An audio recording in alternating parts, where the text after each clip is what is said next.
ආයුබෝවන් ඔබ රූපවාහිනී ප්‍රධාන ප්‍රවෘත්ති ප්‍රකාශය සමගින් මම නිෂාදී බණ්ඩාරනායක මම අමිල ජයසේකර මෙන්න ප්‍රධාන ප්‍රවෘත්ති ශීර්ෂ පාඨ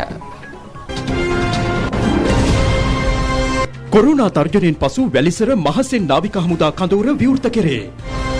ආනයන සීමා කර ඇති නිසා මෙරට කර්මාන්තකරුවන්ට නිෂ්පාදන ආරම්භීමේ අවස්ථාව උදා වී ඇතැයි ජනපති පවසයි. එක්සත් ජාතික පක්ෂ ආණ්ඩුව කිසිදු සැලැස්මක් හෝ දර්ශනයක් හෝ නොමැතිව රට පාලනය කළ බවට අගමැතිගෙන් චෝදනා. සිංහල ඡන්ද බහුතරය නොලැබීමෙන් සජිත් පරාජය වූ බව දයා ගමගේ කියයි. අගරදුකුරු හිමිපාණන්ට අවමන් වන ප්‍රකාශ නිකුත් කළ හරින්ට එරෙහිව සජිත් ගන්නා ක්‍රියාමාර්ග හෙළි කරන්නයි ගම්මන් පිලකින් අභියෝගයක්. විදුලි බල මණ්ඩලයෙන් අනාවරණයක්. ප්‍රථමයෙන් දේශීය පුවත්. COVID-19 වසංගතයේ හේතුවෙන් පසුගියදා වසා දැමුණු වැලිසර මහසෙන් නාවික හමුදා කඳවුර අධීර කිහිපයක් යටතේ අද සිට නැවත විවෘත කෙරෙන බව නාවික හමුදාව පවසනවා. මාස දෙකකට ආසන්න කාලයක් මෙම කඳවුර වසා දමා තිබුණා. නාවික හමුදා සමාජිකයින්ට COVID-19 රෝගය වැළඳීමත් සමග කොරෝනා වෛරසයේ ව්‍යාප්තිය හේතුවෙන් පසුගිය අප්‍රේල් 24 වෙනිදා සිට වැලිසර මහසෙන් නාවික හමුදා කඳවුර හුදකලා ප්‍රදේශයක් බවට පත් කෙරුණා. පසුව ඔවුන් නිරෝධායන ක්‍රියාවලිය සඳහා යොමු කළා. කොරෝනා වෛරසයේ බලපෑමක් නොමැති බවට සෞඛ්‍ය සේවා අධ්‍යක්ෂ ජෙනරාල්වරයා විසින් නාවික හමුදාපතිවරයාට ලිඛිතව දැනුම් දීමෙන් අනතුරුව අද සිට යලිත් වැලිසර නාවික හමුදා කඳවුර විවෘත කෙරෙනවා. අධීර කිහිපයක් යටතේ කඳවුර යලි විවෘත කෙරෙනවා. ඒ පළමු පියවර වශයෙන් අද දින මෙම කඳවුරේ අත්‍යවශ්‍ය සේවා සහ රාජකාරී ආරම්භ කිරීමට නායක හමුදාපතිතුමා උපදෙස් ලබා දුන්නු ලැබුවා. ඒ වගේම අපි බලාපොරොත්තු වෙනවා ඉදිරි දින කිහිපය ඇතුළත මෙම කඳවුරේ අනෙකුත් අංශවල සහ දෙපාර්තමේන්තුවල රාජකාරීනුත් ආරම්භ කරලා මෙම කඳවුර සම්පූර්ණයෙන්ම විවෘත කොට එහි රාජකාරීන් නැවතත් කලින් තිබුණු ආකාරයට සාමාන්‍ය මට්ටමට ගෙනීමට පුළුවන්කම ලැබෙවි කියලා. මෙරටින් වාර්තා වූ COVID-19 රෝගීන්ගෙන් වැඩිම පිරිසක් නාවික හමුදා සමාජිකයින්. COVID-19 රෝගයේ වැළඳුණු නාවික හමුදා සමාජිකයෙකු ප්‍රථම වරට හඳුනා ගැනුණේ පසුගිය අප්‍රේල් 21 වෙනිදායි. වාර්තා වූ සමස්ත රෝගීන් අතර නාවික හමුදා සමාජිකයින් 901 දෙනෙකු වනවා. ඔවුන්ගෙන් 786 දෙනෙකුම මේ වන විට පූර්ණ සුවය ලබා ඇති බවයි නාවික හමුදාව පවසන්නේ. රෝගයේ වැළඳුණු නාවික හමුදා සමාජිකයින් සමග ගත් විට එම ප්‍රතිශතය 87.2.3ක්. තවදුරටත් රෝහල්ගතව ප්‍රතිකාර ලබන්නේ 115 දෙනෙකු පමණයි. එම ප්‍රතිශතය 12.3.1ක්. දැනට දින 4කට පෙර සිට COVID-19 රෝගයේ වැළඳුණු කිසිදු නාවික හමුදා සමාජිකයෙකු මෙරටින් වාර්තා වූයේ නැහැ. COVID-19 වැළඳී පූර්ණ සුවය ලැබූ සංඛ්‍යාව 1548ක්. ප්‍රතිශතය 79.34ක්. තවදුරටත් රෝහල්ගතව ප්‍රතිකාර ලබන්නේ 392 දෙනෙකු පමණයි. එම ප්‍රතිශතය 20.09ක්. සාමාන්‍ය දින 50ක් වැනි කෙටි කාලයක් තුල ශ්‍රී ලංකාවේ COVID-19 සමාජය තුලින් තුරන් කිරීමට අතිගරු ජනාධිපතිතුමා ගරු අග්‍රාමාත්‍යතුමා ප්‍රමුඛ රජය සෞඛ්‍ය අමාත්‍යාංශය ත්‍රිවිධ හමුදා පොලිසිය මේ සඳහා උරුදුන් සියලු දෙනාටම ඒ කර්තව්‍ය ඉතාමත්ම විශිෂ්ට ලෙස ඉවර කර ගැනීමට හැකියාවක් ලැබුණා. පිටරටවල් වලින් පැමිණෙන අපගේම සහෝදර ජනතාව ශ්‍රී ලංකාවට පැමිණුණන් පස්සේ නිරෝධායන මධ්‍යස්ථාන තුල නිරෝධායන වන අවස්ථාවවලදී අපිට සමහර රටවල් වලින් ඔවුන් ශ්‍රී ලංකාවට පැමිණෙද්දිම කොවිඩ් ආසාදිතයන් වශයෙන් පැමිණිලා ඉන්න අනතුරුව තා වුණා කොවිඩ් ආසාදිතයන් හැටියට. ඔවුන් තමයි දැනට මේ අවස්ථාවේදී වාර්තා වෙන්නේ. මෙරටට පැමිණීමට නොහැකිව ඇමරිකාවේ රැඳී සිටි තවත් ශ්‍රී ලාංකිකින් පිරිසක් අදාළියම කටුනායක ගුවන්තොටුපළින් පැමිණියා. එම පිරිස 217ක්. ඔවුන් පැමිණ ඇත්තේ ඩුබායි සිට කටුනායක අන්තර්ජාතික ගුවන්තොටුපළට පැමිණි ගුවන් යානයකින්. පිරිසට කුඩා දරුවන් මෙන්ම එරට අධ්‍යාපනය ලැබූ සිසුන් පිරිසක් ඇතුළත්. ඔවුන් ගුවන්තොටුපළේදීම PCR පරීක්ෂණයට යොමු කෙරුණා. පරීක්ෂණවල වාර්තා ලැබෙන තෙක් මෙම පිරිස ගුවන්තොටුපළ ආශ්‍රිත හෝටල් කිහිපයක රඳවා තිබෙනවා.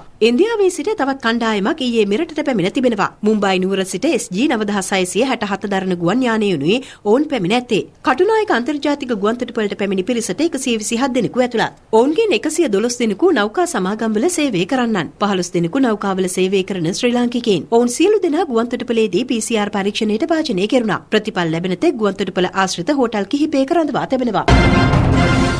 ආනයන සීමා කර ඇති බැවින් කර්මාන්තකරුවන්ට ක්ෂේත්‍ර රැසක නිෂ්පාදන ආරම්භීමේ අවස්ථා උදා වී ඇතැයි ජනාධිපති ගෝඨාභය රාජපක්ෂ මැතිතුමා පවසනවා.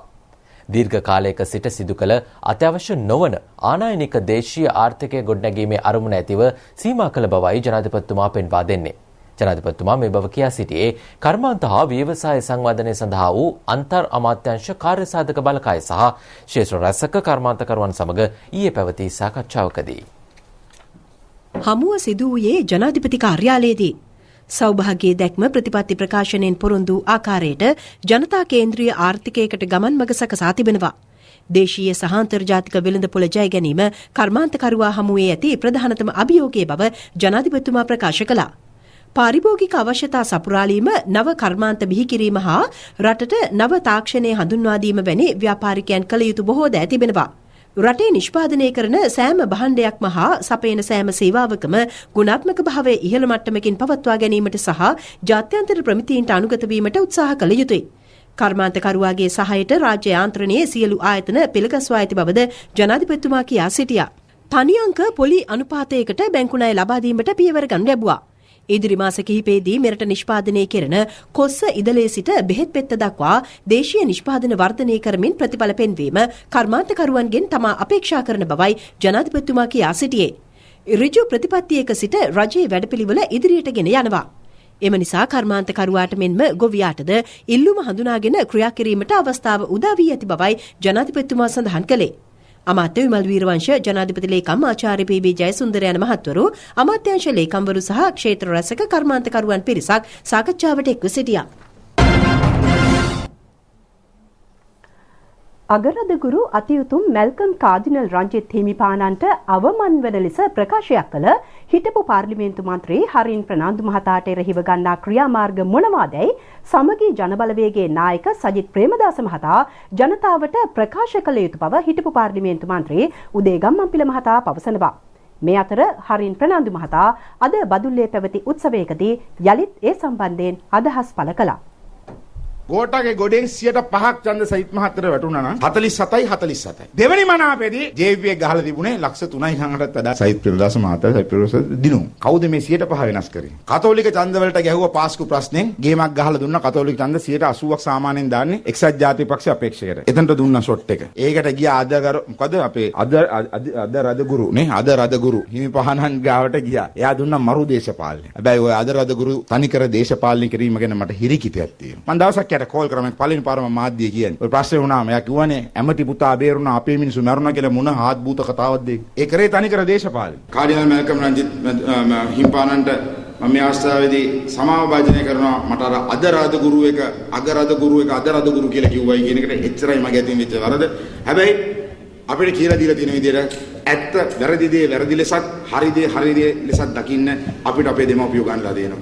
ඒ නිසා මට මඩ ගැහුවයි කියලා මගේ කට වහන්න හම්බ වෙන්නේ නැහැ. හරි දේ හරි ලෙසත් මම දකිනවා, වැරදි දේ වැරදි ලෙසත් දකිනවා. ඒක ගැන කතා කරන්නත් හරින් පාන්දු බය නැහැ කියන බව මතක් කරමින් සමගි ජන බලවේග ජය වේවා කියමින් මම නිහඬව බොහොම ස්තුතියි. හරින් ප්‍රනාන්දු මහත්මයාට සිංහල කතෝලික ඡන්ද ගන්න අවශ්‍ය නම් කල යුතු වන්නේ සජිත් ප්‍රේමදාස මැතිතුමාගේ ප්‍රතිපත්තිය රට තුල හරියට කියන එක. පාස්කු ප්‍රහාරයට සැකකරුවන් වෙච්ච රිසාඩ් බදුද්දීන්ගේ සහෝදරයෝ ගැන එතුමා කතා කරන්න ඕනේ. ආගමික ජාතික සමගිය ආරක්ෂා කිරීමට උන්වහන්සේගේ කැපවීම මෙතෙකයි කියලා අපිට කියන්න බෑ. සමහර වෙලාවට පාස්කු ප්‍රහාරය සිදු වුණාට පස්සේ අපේ රටේ ජාතිවාදී අරගලයක් ඇති වෙන්න ඉඩකඩ තිබුණා. ඒ අරගලය වළක්වන්නට උන්වහන්සේ නායකත්වය දුන්නා. පුංචි මංගල වෙන්න වෙරදරන හරින් ප්‍රනාන්දු මැතිතුමා ආගමික නායකයන්ට අපහාස කරන්න පටන් අරන් තිබෙනවා. හරින් ප්‍රනාන්දු මැතිතුමා කාදිනතුමන්ට අපහාස කරනවා. සජිත් ප්‍රේමදාස මැතිතුමා සමාව ගන්නවා. හෙට හරින් ප්‍රනාන්දු මැතිතුමා මහානායක ස්වාමීන් වහන්සේලාට අපහාස කරනවා. සජිත් ප්‍රේමදාස මැතිතුමා ඊළ සමාව ගන්නවා. මේකත් හොඳ අපූර්ව එකඟතාවය. ඒක සමාව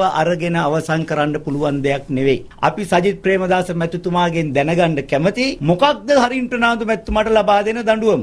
මැතිවරණයට කලින් රටට කියන්න කියලා අපි සජිත් ප්‍රේමදාස මැතිතුමාගෙන් ඉල්ලීමක් කරනවා. නව ලිබරල් වාදී මුස්ලිම් අන්තවාදී වට කරගෙන ඉන්නවා කියන අපි චෝදනාව එල්ල කර එක්සත් ජාතික පක්ෂයේ නායක රනිල් වික්‍රමසිංහ මැතිතුමාට. හැබැයි දැන් බැලින්න මංගල සමරවීර හරින් ප්‍රනාන්දු වෙනි නව ලිබරල් වාදීන් ඉන්නේ සජිත් ප්‍රේමදාස මැතිතුමත් එක්ක. රිෂාඩ් බදියුඩීන් වැනි මුස්ලිම් අන්තවාදීන් ඉන්නේ සජිත් ප්‍රේමදාස මැතිතුමත් එක්ක. මේ වන විට නව ලිබරල් වාදයේ මුස්ලිම් අන්තවාදයේ කේන්ද්‍රය රනිල්ගෙන් සජිත්ට විතැන් වෙලා කියන එක අපි ඊටාම කනගාටුවෙන්වත් සඳහන් කරන්න කැමතියි.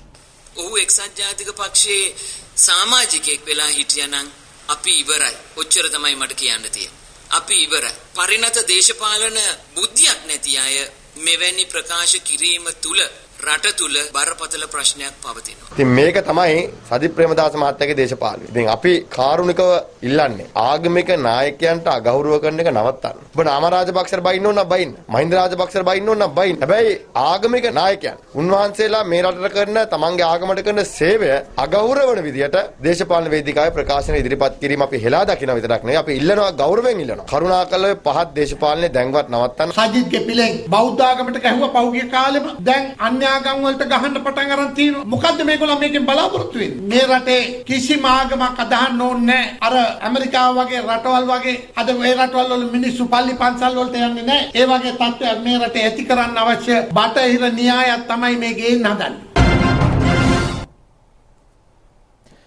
පසුගිය එක්සත් ජාතික පක්ෂ ආණ්ඩුව කිසිදු සැලැස්මක් හෝ දර්ශනයක් හෝ නොමැතිව රට පාලනය කළ බව ශ්‍රී ලංකා පොදුජන පෙරමුණේ නායක අග්‍රාමාත්‍ය මහින්ද රාජපක්ෂ මහතා පවසනවා. එවැනි පිරිසක් යලි පාර්ලිමේන්තු බලය ඉල්ලීම විහිළුවක් බවයි අග්‍රාමාත්‍යවරයා කියා සිටියේ. කුරුණෑගල පොල්ගහවෙල ප්‍රදේශයේ අද පැවති ශ්‍රී ලංකා පොදුජන පෙරමුණේ ජනහමුවක් අමතමින් අග්‍රාමාත්‍යවරයා මේ බව කියා සිටියා. කුරුණෑගල දිස්ත්‍රික් කණ්ඩායම් නායක ජොන්ස්ටන් ප්‍රනාන්දු මහතා ඇතුළු අපේක්ෂකින්ද මේ අවස්ථාවට එක්ව සිටියා. ඔහුගේ ආණ්ඩුව මොනවත් කරේ නැහැ කියලා අපි කිව්වට මොන දෙයක් කරා. අපිට කොස්කොලයි පොට්නුයි කන්න කිව්වම මතකද? ඉතින් දානෙට කොස්කොලයි පොට්නුයි දෙන්න හැදුවේ. ඉතින් එහෙම දුන්නා ඔහුගේ ආණ්ඩුව. ඉතින් ඒතුමාලා මුකුත්ම කරේ නැහැ කියලා කියන්නත් බෑ. කිසිම සැලැස්මක් නැතුව කිසිම අර්ශනයක් නැතුව රටක් පාලනය කරපු යුගයක් වඩපත් වුණා. ජනතාව හැම අංශෙම පීඩනයටපත් වුණා. ඒ අවුරුදු 5 අත් වශයෙන්ම අපදී කිය අවුරුදු 5ක් වශයෙන් තමයි මම දකින්නේ. අපි යුද්ධයක් අවසන් කළා 2005 ඇවිල්ලා රටේ සංවර්ධනය කළා, මධ්‍යවේගී මාර්ග හදලා, මහා මාර්ග හදලා මේ ආදී සියලු දේ කරද්දී පහුගිය අවුරුදු 5 අපදී කිය කියලා මම දකිනවා. අද ඒ අය නැවත බලේ ඉන්න පාර්ලිමේන්තුවේ අනුමත එක්සත් ජාතික පක්ෂ දෙකට ගැටිලා ඒ අය කිනි කාට බැන ගන්නවා රූපවාහිනියේ දිහා බැලුවොත් අපි දකින්නේ උන් බැනගන්නේ මේ දවස්වල නම් දකින්නේ අර කවුද හරින් නම දිටපු ගමන් අමතක වෙනවා මේ නම කියන්න කිරිකිතය කිසිම ආගමික නායකයෙකුට ගැරහීම මොකල යුතු කාර්යයක්. ඉතින් මේවට උල්පන්දම් දෙන්නේ ඔහු ඒ තැනට මෙහෙවන්නේ කවුද කියන එක තුමාගේ පක්ෂේ නායකත්වය දැනගන්න ඕනේ. අන්තරත් ඔදෙත්වත් කියනවා මේකෙන් අපහාසයක් වුණා නම් ඒ කියන්නේ පක්ෂ නායකයාට හිතෙන්නේ නැහැ ඒක අපහාසයක් කියලා. වුණා නම් අපි කියන්නේ මේ ඇඟේ හැප්පිලා විදුණා නම් තමා වෙන්නේ කියලා. ඉතින් මේ වගේ නිකම් මේකත් නිකන් වුණා නම් ඔන්න කොටස් සමා වෙන්න බා කියලා කියනවා. ඉතින් මම හිතන්නේ මේක දැක්කා අපි අපහාසයක් වශයෙන්. එතුමා කවදාකවත් දේශපාලනය කරේ නෑ. එතුමා විචනය කළා. විචනය කරා හරි වැරද්ද පෙන්වීම හැම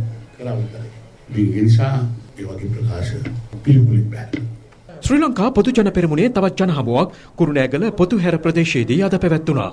ඒ අග්‍රාමාත්‍ය මහින්ද රාජපක්ෂ මහතාගේ ප්‍රධානත්වයෙන් රණවීර බණ්ඩාර, යසනාත් කෝසල, ලිවේරා ගුණතිලක යන අපේක්ෂකින්ද ඊට එක්ව සිටියා. කුරුණෑගල තලවත්තේ ගෙදර ජනහමුව පැවැත්වුණේද මහින්ද රාජපක්ෂ මහතාගේ ප්‍රධානත්වයෙන්. පොදුජන පෙරමුණේ අපේක්ෂක ටිකිරි අධිකාරී මහතා මෙම ජනහමුව සංවිධානය කළා.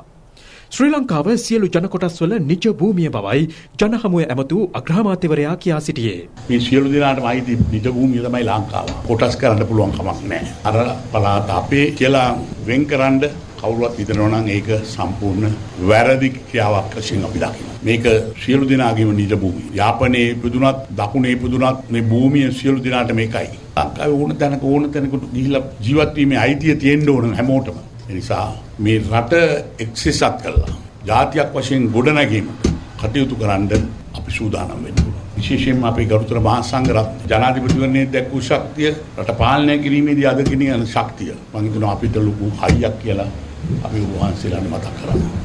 ලංකාවේ තියෙනවා නටබුන් විශාල සංඛ්‍යාවක්. නටබුන් කියන්නේ ඉතිහාසයක්. ඒ ඉතිහාසය අපි ඔක්කොටම අයිති. කාටවත් කියන්න බෑ මේ ප්‍රදේශවල තියෙන නටබුන් අපිට විතරක් අයිති කියලා. ඒවා ආරක්ෂා කිරීමේ වගකීම ආණ්ඩුවට තියෙනවා. ඒවට හරස් වැදීම මම හිතන්නේ කාටවත් ඉඩ දෙන්න පුළුවන් කමක් නෑ කියලා අපි දැඩිසේ විශ්වාස කරනවා. ඒ භූමි ලැබිය යුතු අයට ලැබිය යුතුයි. ඒක නිසා ඒවා පිළිබඳවත් අපි අනාගතයේදී කටයුතු කරන්න අපි පියවර ගන්නවායි කියන එක ඔබට මතක් කර දෙන්න ඕන. ප්‍රමාණවත් තරම් සිංහල ඡන්ද නොලැබීම නිසා පසුගිය ජනාධිපතිවරණයේදී සජිත් ප්‍රේමදාස මහතා පරාජය වූ බව එක්සත් ජාතික පක්ෂ හිටපු පාර්ලිමේන්තු මන්ත්‍රී දයා ගමගේ මහතා පවසනවා. එම ඡන්ද පදනම යලි පක්ෂයට ළඟා කිරීම තම අරමුණ බවයි ඔහු කියා සිටියේ. හෝමාගම් පැවති රැස්වීමකින් අනතුරුව මාධ්‍යට අදහස් දක්වමින් දයා ගමගේ මහතා මේ බව සඳහන් කළා. මේ පාර සජිත් ප්‍රේමදාස මැතිතුමාට දෙමළ මුස්ලිම් ඡන්ද අපි අරන් දුන්නා. හැබැයි එතුමාට සිංහල ඡන්ද ලැබුණේ. සජිත් ප්‍රේමදාස මැතිතුමාට කෘත්‍යාධිකාරී මණ්ඩලයේ හම්බුනේ ඡන්ද 50යි. මට හම්බුණා ඡන්ද 56ක්. නියෝජ්‍ය නායකකමට මම ඉල්ලුවා නම් එදා ජයග්‍රහණය කරන්නේ මම. එහෙමනම් ඒ ජනාධිපතිවරණය අනිවාර්යයෙන්ම අපි ජයග්‍රහණය කරමු. මොකද අපිට නැති වුණේ සිංහල බෞද්ධ ඡන්ද. අද මම බලාපොරොත්තු වෙනවා කොළඹ දිස්ත්‍රික්කයේ සිංහල බෞද්ධ ඡන්ද. ඒ පදනම නැවත අපි ගොඩනගලා මේ පාර එක්සත් ජාතික පක්ෂය ජයග්‍රහණය කරනවා. මගේ ගෙදර කාටවත් අල්ලන්න පුළුවන් කමක් නැහැ නේ. එක්සත් ජාතික පාක්ෂිකයන්ගේ ගෙදර අල්ලන්න පුළුවන් එක්සත් ජාතික පාක්ෂිකයට විතරයි. එක්සත් ජාතික පක්ෂයෙන් වෙන පක්ෂයකට ගිහිපු කෙනෙක්ට එක්සත් ජාතික පක්ෂේ අල්ලන්න පුළුවන් කමක් නැහැ නේ. ඉතින් ඒක නිසා ඒක අත වශයෙන්ම කියනවා නම් මම හිතන්නේ වැඩක් නැති කතාවක්. එක්සත් ජාතික පක්ෂයේ කුඩා රැස්වීමක් ඊයේ මොරටුවේදී පැවැත්වුණා. ඒ රවි කරුණානායක මහතාගේ ප්‍රධානත්වයෙන් ප්‍රජාතන්ත්‍රවාදයේ ඉදිරියට ගෙන යාම සඳහා එක්සත් ජාතික පක්ෂයට ඡන්දය ලබා දෙන ලෙස ඔහු ජනතාවගෙන් ඉල්ලා සිටියා. අපට අවශ්‍යයි මේ රටේ ප්‍රජාතන්ත්‍රවාදය ඉදිරියට ගෙනියන්න. ගෙනියන්න අවශ්‍ය නම් අපි පත් කරන අවශ්‍ය මන්ත්‍රීවරු. අනේ ඒ නිසා තමයි අද අපි මෙතනට එක්සත් ජාතික පක්ෂයක් වශයෙන් රටේ පැරණිම පක්ෂය අපේ ඩී.එස්. සේනනායකලා, ඩඩ්ලි සේනනායකලා, ජේ.ආර්. ජයවර්ධන හදපු පක්ෂය අපි ඉදිරියට ගෙනියන්න ඔබෙන් වරමක් ගන්න තමයි අද මෙතනට ඇවිල්ලා තිබෙන්නේ. නිකරුණේ ද්වේෂ සහගතව පක්ෂයක හිතලා ඊට පස්සේ තමාගේ දේවල් ඉෂ්ට කරන්න බැරි වුණාම ඒ පක්ෂෙට බැනලා එළියට යන එක නෙමෙයි තියෙන අවස්ථාව. මත අතර වෙනසක් වෙන්න පුළුවන්. නමුත් කෙලේ ගුණ යනවා ප්‍රශ්නයක් තිබෙනවා නම් අන්න ඒක තමයි තියෙන ලොකුම ප්‍රශ්නේ. මට කියන්න අවශ්‍ය නම් නිකරුණේ ඒගොල්ලන්ට වචනයක් මේ අවස්ථාවේ කියන්න අවශ්‍යතාවක් නැහැ. නමුත් අපි කියන්නේ එක්සත් ජාතික පක්ෂය ඔබේ අනාගත සුරක්ෂිත කරන්න පුළුවන් මේ අවස්ථාවේදී බලයක් ඉල්ලන පක්ෂයක් ලෙස තමයි අප ඔබතුමාලා ඉදිරියට ඇවිල්ලා තියෙන්නේ. සංවිධානාත්මක අපරාධ සහ මද්‍රව්‍ය ජාවාරම මුලින්ුපුටා දැමීමට සැලසුම් සහගත වැඩපිළිවෙලක් ආරම්භ කර ඇතැයි ශ්‍රී ලංකා පොලිස් දෙපාර්තමේන්තුව පවසනවා. මේ පිළිබඳ ප්‍රකාශ කෙරෙන්නේ පොලිස් මූලස්ථානයේ අද පැවති මාධ්‍ය හමුවකදී. විශේෂයෙන්ම බස්නාහිර පළාත තුල ක්‍රියාත්මක වන කණ්ඩායම් 12ක් සහ දකුණු පළාතේ ක්‍රියාත්මක වන කණ්ඩායම් 5ක් මේ වෙනකොට අඳුනගෙන තියෙනවා. ඒ අනුව ඉදිරි මෙහෙයුම් ක්‍රියාත්මක කරන්න බලාපොරොත්තු වෙනවා. විශේෂයෙන්ම ඊයවැද්දීම් සහ කප්පාම් ගැනීම ගැන පැමිණිලි ලැබිලා තියෙනවා. බන්ධනාගාරය තුල සිට අපරාධකරුවන් ක්‍රියාත්මක වීමේ ජාලයක් මම හිතන්නේ මේ වෙද්දී ඒ ක්‍රියාකාරකම් ගොඩක් අඩපණය කරලා තියෙනවා. විශේෂයෙන්ම බූස්ස සහ අඟුණුකල පැලැස්ස කියන බන්ධනාගාරවල වට ආරක්ෂාව සිදු කරන්නේ පොලිස් විශේෂ කාර්ය බලකායෙන්. ඒ වගේම දරුණුගන්නේ අපරාධකරුවන් බූස්ස බන්ධනාගාරයට යොමු කරලා ඒ ක්‍රියාකාරීත්වයන් අඩපණ කරන්න විශේෂ කාර්ය බලකාය සමත් වෙලා තියෙනවා. නිදැල්ලේ ඉන්න සංවිධානාත්මක අපරාධකරුවන් අත්අඩංගුවට ගැනීමේ මෙහෙයුම් දැනටමත් ආරම්භ කරලා තියෙනවා. මේ මෙහෙයුම් දැනට බස්නාහිර පළාතේ ක්‍රියාත්මක වෙන ගමන් ලබන සතිය තුලදී දකුණු පළාතේ කොට්ටාශ 4ක ක්‍රියාත්මක කරන්න බලාපොරොත්තු වෙනවා. අපේ යුතුයකමක් තමයි මේ දේවල් වලට නඹුරු වෙලා ඉන්න තරුණ කොටස. ඒ වගේ මේ පෞල්ල සමාජිකයින් මේ මුදවා ගැනීම සඳහා යම් කිසි උත්සාහයක් දැරී. එසේ මුදවා ගැනීමට නොහැකි වෙන පුද්ගලයන් සම්බන්ධව අපි ඊටාම තදින් නීතිය ක්‍රියාත්මක කරනවා. විනයාගමූර්ති මුරලිදරන් හෙවත් කරුණා අම්මාන්ගේ ප්‍රකාශය සම්බන්ධයෙන් සිදු කරන පරීක්ෂණ පිළිබඳව පොලිස් මාධ්‍ය ප්‍රකාශක ජ්‍යෙෂ්ඨ පොලිස් අධිකාරී ජාලිය සේනාරත්න මහතා අදහස් පළ කළා. සිදුවීමට අදාළව අපරාධ පරීක්ෂණ දෙපාර්තමේන්තුව විසින් ඊයේම විමර්ශනයක් ආරම්භ කරනු ලැබුවා. මේ විමර්ශනයට අනුව මේ වෙන විටත් ප්‍රකාශ කීපයක් සටහන් කර ගැනීම සඳහා කටයුතු කර තියෙනවා. ඒ වගේම අද දින ඒ සම්බන්ධයෙන් අපරාධ පරීක්ෂණ දෙපාර්තමේන්තුව විසින් ගරු අධිකරණය වෙත කරුණු වාර්තා කිරීමට පියවර ගනු ලැබුවා. දැනට විමර්ශන කණ්ඩායමක් අම්පාර ප්‍රදේශයට සහ මඩකලපුව ප්‍රදේශයට යැවීමට කටයුතු කර තිබෙනවා. මේ විමර්ශන කණ්ඩායම එම ප්‍රදේශයට ගොස් ඊට අදාළ විමර්ශන කටයුතු ආරම්භ කිරීමට නියමිතව තියෙනවා. මේ සම්බන්ධයෙන් අපරාධ පරීක්ෂණ දෙපාර්තමේන්තුව මේ විමර්ශන කටයුතු ඍජුවම දෙපාර්තමේන්තුවේ අධ්‍යක්ෂවරයාගේ අධීක්ෂණය යටතේ පැවැත්වීම සඳහා පියවරගෙන තිබෙනවා. දැනට තියෙන තත්ත්වය යටතේ අත්අඩංගුවට ගැනීම සඳහා තොරතුරු අනාවරණය වෙලා නැහැ. නමුත් ප්‍රකාශටහන් කිරීමෙන් අනතුරුව එම ප්‍රකාශවල ලැබෙන සාක්ෂි අනුව ඉදිරියේදී ගනු ලබන හැකි සහ ගනු ලබන ක්‍රියාමාර්ග පිළිබඳව තීරණය කිරීමට නියමිතව තියෙනවා. මැතිවරණයේ පැවැත්වෙන දිනම ප්‍රතිඵල නිකුත් කිරීමට පියවර ගන්නා බව මැතිවරණ කොමිෂන් සභාවේ සභාපති මහින්ද දේශප්‍රිය මහතා පවසනවා. ඔහු මේ බව කියා සිටියේ අද මාධ්‍යට අදහස් පළ කරමින්. දැන් අපි රටේ තියෙන්නේ මේ පාලිත කොරෝනා තත්ත්වය යටතේදී ඡන්ද විසීමක් පරණ විදියට තියනවා කියලා හිතන්න බෑ. නිලධාරීන් විතරක් නෙවෙයි ඡන්දදායකයන්ොත් සෞඛ්‍ය උපදෙස් වලට අනුකූලව තමයි ඡන්ද පොළොවේදී කටයුතු කරන්න ඕනේ. අපි දන්නවා අපට පක්ෂ කණ්ඩායම් ගන්න ප්‍රතිඵලය එදාම රැ වෙන කලින් කියා ගන්න පුළුවන්. මනාපත් එදාම මේ රැල්ලටම එක දිගට ගණන් කරනවද නැත්නම් මනාප ගණන් කරන එක අපි පස්සෙන්දට ගන්නවද කියන එක ගැන අපි සාකච්ඡා කරමින් ඉන්නේ. ඒ ගැන තාම නිශ්චිත තීරණයක් නැහැ. මේ පොරහුරු ගණන් කිරීමෙන් පස්සේ කමිෂන් සභාවට ඒක දාන්නට ඕනේ. අපි හැබැයි ඡන්ද විමසීම ගැන චක්ලේකේ හදලා ඉවරයි. ඉටුකම කොවිඩ්-19 සෞඛ්‍ය හා සමාජ ආරක්ෂණ අරමුදලේ ශේෂය රුපියල් මිලියන 1392 ඉක්මවා තිබෙනවා. අරමුදලේ ප්‍රමුඛතම අරමුණ වන්නේ කොවිඩ් මර්ධනය සඳහා අවශ්‍ය ඖෂධ, වෛද්‍ය උපකරණ හා ධාර්තාවර්තනය ඇතුළු සෞඛ්‍ය ආරක්ෂණ පහසුකම් සැලසීමයි. මල්වතු පාර්ශවයේ අනුනායක ආචාර්ය පූජ්‍ය නියංගොඩ විජිතසිරි නාහිමියන් රුපියල් 1,92,516ක්ද මැදිරිගිරිය බෞද්ධ මධ්‍යස්ථානාධිපති පූජ්‍ය මැදිරිගිරියේ අස්සජී හිමියන් රුපියල් ලක්ෂයක්ද අධ්‍යාපන අමාත්‍යාංශයේ පිරිවෙන් ඒකකය රුපියල් 44,84,500ක් කොවිඩ් අරමුදලට ප්‍රදානය කර තිබෙනවා. එම මුදල් පහර දෙනු ලැබුවේ ජනාධිපති ගෝඨාභය රාජපක්ෂ මැතිතුමා වෙතයි. බටුවිට වන සේනාසනාධිපති පූජ්‍ය කමරුගමුවේ වජිරසීහ ස්වාමින් වහන්සේ ඍජුව පරිත්‍යාග කළ මුදල රුපියල් ලක්ෂයක්. උඩුදුම්බර ආබාධ සහිත තැනැත්තන්ගේ ස්වශක්ති සංවිධානය රුපියල් 50,000ක් උඩුදුම්බර ප්‍රාදේශීය ලේකම් කාර්යාලයේ සමාජ සේවා නිලධාරී AWAK අමුණුකම මහතා රුපියල් 10,000ක් බෙලරුස්හි ගෝමල් විශ්වවිද්‍යාලයේ වෛද්‍ය ශිෂ්‍යයින් රුපියල් 1,85,000ක්ද අරමුදලට පරිත්‍යාග කර තිබෙනවා. බුද්ධිනී ජිනදාස මහත්මිය රුපියල් ලක්ෂයක් විශ්‍රාමික අධ්‍යාපන අධ්‍යක්ෂ එම් ජයතිලක මහතා රුපියල් 40,000ක් නීතිඥ විනුර ජයවර්ධන මහතා රුපියල් 10,000ක් පරිත්‍යාග කළා. රාජ්‍ය නොවන සංවිධාන මහලේකම් කාර්යාලයේ අධ්‍යක්ෂ ජෙනරාල් රාජා ගුණරත්න මහතා රුපියල් 88,000ක් යුද හමුදා විශ්‍රාමික නිලධාරී ඉන්ද්‍රපාලකේ කපුගේ මහතා රුපියල් 10,000ක් අරමුදලට ප්‍රදානය කර තිබෙනවා. www.itukama.lk වෙබ් අඩවිය ඔස්සේ හෝ /207/අමතා අරමුදලට දායක විය හැකියි. කොවිඩ්-19 අරමුදලින් PCR පරීක්ෂණ සඳහා වෙන් කර ඇති මුදල රුපියල් මිලියන 200ක්. ඉන් රුපියල් මිලියන 6ක් නිදහස් කර තිබෙනවා. දේශීයත්වය සහ සංස්කෘතික හරපද්ධතිය සුරකින හරවත් මාධ්‍ය භාවිතාවක අවශ්‍යතාව ජනාධිපති ගෝඨාභය රාජපක්ෂ මැතිතුමා අවධාරණය කරනවා. ස්වාධීන රූපවාහිනී මාධ්‍ය ජාලයේ ප්‍රගති සමාලෝචන සාකච්ඡාවේදී ජනාධිපතිතුමා මේ බව සඳහන් කළා. නවීන තාක්ෂණයේ පදනම් කොටගත් රූපවාහිනී කලාවක් වෙනුවෙන් කළ යුතු වෙනස්කම් සහ දැනුම ප්‍රවර්ධනය කරන වැඩසටහන් සම්පාදනයේ අවශ්‍යතාවය පිළිබඳවද මෙහිදී සාකච්ඡා කෙරුණා. මැතිවරණයට පෙර ජනතාවට ඉදිරිපත් කළ සෞභාග්‍යයේ දැක්ම ප්‍රතිපත්ති ප්‍රකාශය ජනතාවගෙන් අතිමහත් බහුතරය පිළිගත්තා. එබැවින් තම ප්‍රතිපත්තිය හුවා දැක්වීම නොව තම රජය ඉටු කරමින් සිටින ප්‍රතිපත්ති ප්‍රකාශයේ සඳහන් දර්ශනය ජනතාව වෙත රැගෙන යාමේ වැදගත්කම ජනාධිපතිතුමා මෙහිදී පෙන්වා දුන්නා. විදේශීය වැඩසටහන් විකාශය සඳහා තෝරා ගැනීමේදී අනුගමනය කළ යුතු විධිමත් වැඩපිළිවෙලක අවශ්‍යතාවද මෙහිදී අවධාරණය කෙරුණා.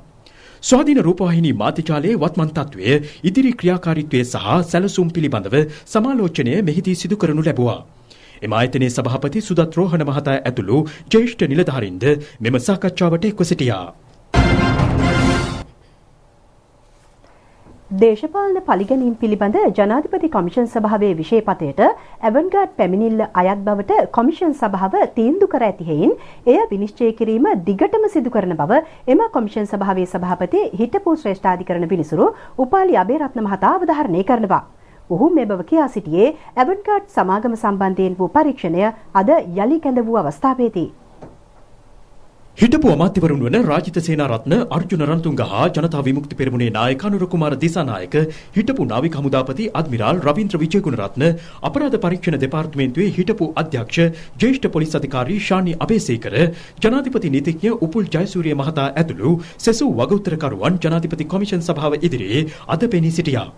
ඇවන්ගාඩ් සභාපති නිශංක සේනාධිපති මහතාට දේශපාලන බලපෑම් සිදු කළ බවට ජනාධිපති කොමිෂන් සභාවට කළ පැමිණිල්ලකට අනුව වගඋත්තරකරුවන්ට නොතීසි නිකුත් කෙරුණා. ඒ අනුවයි ඔවුන් අද කොමිෂන් සභාව හමුවේ පෙනී සිටියේ. අනුර කුමාර දිසානායක මහතා සහ වගඋත්තරකරුවන් නියෝජනය කළ නීතිඥවරුන් බොහෝමයක් කොමිසම හමුවේ මූලික විරෝධතා ගොනු කරමින් කියා සිටියේ ඇවන්ගාඩ් පැමිණිල්ල විභාග කිරීමට කොමිසමට අධිකරණ බලයක් නොමැති බවයි. තමා වගඋත්තරකරුවෙකු ලෙස නම් කිරීම සඳහා හේතු සාධක කරගත් කිසිදු ප්‍රකාශයක් තමා වෙත ලැබී නොමැති බවයි අනුර කුමාර දිසානායක මහතා සඳහන් කළේ. ඇවන්ගාඩ් සමාගම පිළිබඳ විභාගයේ සම්බන්ධයෙන් ලබා දී ඇති සම්පූර්ණ සාක්ෂිවල පිටපත් වගඋත්තරකරුවන්ට එරෙහි චෝදනා සහ පැමිණිල්ලේ ලේඛන ලබා දෙන ලෙස වගඋත්තරකරුවන් මෙහිදී ඉල්ලා සිටියා. අදාළ ලේඛන අධීක්ෂණය කිරීමෙන් පසුව කොමිසම හමුවේ සාක්ෂි ලබා දෙන්නේද යන්න තීරණය කරන බව අනුර කුමාර දිසානායක මහතා සහ වගඋත්තරකරුවන් වෙනුවෙන් පෙනී සිටි නීතිඥවරුන් කොමිසමට දන්වා සිටියා. කොමිසම හමුවේ අදහස් දක්වමින් සභාපති විනිසුරු උපාලි අබේරත්න මහතා ප්‍රකාශ කළේ ඇවන්ගාඩ් නඩුව කොමිසමේ විෂයපතයට අදාළ වෙතැයි තීන්දුව කර ඇති අතර මෙවන විට පරීක්ෂණ අවසන් අදියරට පැමිණ ඇති බවයි. එබැවින් ඇවන්ගාඩ් සම්බන්ධයෙන් දිගටම විනිශ්චය සිදු කරන බවද සභාපති විනිසුරුවරයා අවධාරණය කළා. අදාළ ලේඛන වගඋත්තරකරුවන්ට ලබා දෙන ලෙසද විනිසුරුවරයා නියෝග කළා. සාක්ෂි කැඳවීම ලබන 26 වෙනිදා තෙක් කල් තැබුණා. වර්තමාන දේශපාලන තත්ත්වය පිළිබඳ පක්ෂ විපක්ෂ ජනතා නියෝජිතයන් පළ කළ අදහස් කිහිපයක් දැන්.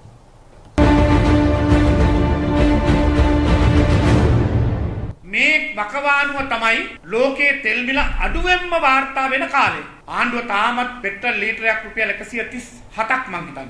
පෙට්‍රල් ලීටරයකින් පමණ ආණ්ඩුව මේ වෙනකොට රුපියල් 131ක් 32ක් ලාභ ගන්නවා. රුපියල් 134 තියෙන පෙට්‍රෝල් රුපියල් 131ක් රජයේ ලාභ ලබන මේ ලෝකේ කොහෙද රුපියල් 6කට තෙල් ගේන්න පුළුවන්? එක්කෝ 37 නායක ගණන් දන්නේ නැහැ. සමගි ජන බලවේගයට කියනවා 37 නායක මැතිතුමා ගිය තැන පරාජය වෙනවා. 2015 අපිත් පරාජය වුණා. මේවර අනිවාර්යයෙන්ම සජිත් අන්තපරාදයි කියන එක අපි කියනවා. එක එක්කෙනාට එක එක කාරණා කියන්න පුළුවන්. ඒ ජනපදනමේ යථාර්ථය අගෝස්තු 5 වෙනිදා ඡන්දෙන් මුළු ධරණී තලයටම දකින්න පුළුවන් වෙයි. කෑලි වලට කැඩිලා විනාශ නගිලා තියෙන එක්සත් ජාතික පක්ෂය. ඒ වෙනේ පෙරහිටි අනුර දිසානායකලා 103ට බහැලා විනාශලා තියෙන්නේ. අද පිස්සු හැදිලා රවුල වාගෙන ඉන්නේ. හට්ටිය කියන දැන් ඔළුව වැඩ කරන්නෙම නැහැ කියලා. නාර දිගේ යන්නේ රාජපක්ෂ කියන නාර තියෙන්නේ. රාජපක්ෂ පාලන උත්සාහ කරමින් තිබෙනවා. එම වංචාව දූෂණයට එරෙහිව කරන ලද අරගලය අඩපණ කරන්න රාජපක්ෂ පාලනයේ තීරුම් ගත යුතු තිබෙනවා. ජනතා විමුක්ති පෙරමුණේ දේශපාලනේ නතර කරන්න පුළුවන් කියලා ඒ රාජපක්ෂලා දකින දවල් හීනයක් විතරයි. අනුර කුමාර දිසානායක කවුද කියලා හෙළි වෙයි. ওই කොමිසමේ අහන ප්‍රශ්න වලට දෙන්න උත්තර නැතුව තටමනකොට එක මහත්තයෙක්ගේ බිල්ඩින් එකක් අනාවරණය වෙලා තියෙනවා. ජනතා විමුක්ති පෙරමුණේ අර ඩබල් කැප් එකක ගිහලා මහරෑ ලයිට් කණුවකද ටෙලිෆෝන් කණුවකද හැපිච්ච මහත්තයා බිල්ඩින් එක ගැන කතා කරාම කියනවා නෝනගේ තාත්තටලු ඉඩමයිති. එහෙම තක්කඩි රැලක් UMP කාර්යෝ දෙකට තුනට කඩලා දාලා අගමැස් සිහින දකින්න සයිට් පේනදාස මහත්තයට හම්බන්තොට කරන්න බැරි ඒවා කොළඹ ගිහලා කරන්නේ කොහොමද? අලියාගේ කට්ටිය ටෙලිෆෝන් එකට බයිනවා. ටෙලිෆෝන් එකේ කට්ටිය අලියට බයිනවා. මේක තමයි දැන් එකම සටන බවට පත් වෙලා තියෙන්නේ. ජනාධිපති දිනා ගන්න බැරි වෙච්ච සජිත්ට මහමැතිවරණයක් දිනන්නේ කොහොමද කියන එක රටේ ජනතාව අහනවා. රට පාලනය කරන මධ්‍යම ස්නායු පද්ධතිය කඩංග කියලා තියෙනවා. ජනතා දුක දන්නේ අපි. ජනතාවට සේවය කිරීමේ හැකියාව තියෙන්නේ අපිට. දුරදක්නා නුවණක් තියෙන්නේ අපිට. ගොන් කතා දෙවන වටේ ආරම්භ කරලා. පුළුවන් නම් මේ පාර්ලිමේන්තු මැතිවරණ ව්‍යාපාරය අවසන් වෙන්න කලින් ගොන් කතා 5කට වඩා නොකියා ඉන්න. එතුමාට ජනතාවගේ දුක දැනෙන අමුතු නාරයක් තියෙනවා කියන එක. මේ ලෝකයේ කිසිම ස්නායු විශේෂඥයෙක් කිසිම මිනිසෙක්ගේ දුක දැනෙන විශේෂ නාරයක් තියෙනවා කියලා හොයාගෙන නැහැ. ඒ නිසා අපට දැන් සාධාරණ සැකයක් තියෙනවා. සජිත් ප්‍රේමදාස මැතිතුමා යනු මෙරට ජනතාව අතර සැරිසරන පිටසක්වල ජීවියෙක් කියලා.